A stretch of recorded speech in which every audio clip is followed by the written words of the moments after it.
Hi, if you want to add Google account on Google Pixel Watch free, then just open Apps menu by pressing this crown, because in here we need to find Settings. After that, you need to scroll through the list till you can see Google tab, select it, and choose Accounts. And now simply tap this option Add Google Account. And we need to continue on the phone, so tap this icon to check phone's information. And now you'll see this display that you can either sign in with this suggested account, or you can tap here to choose other account. For example, like that.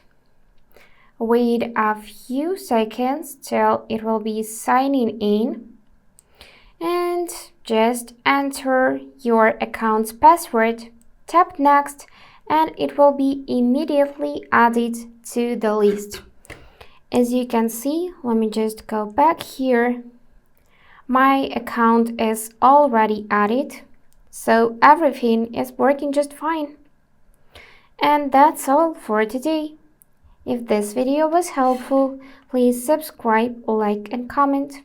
And I wish you all the best. Bye bye.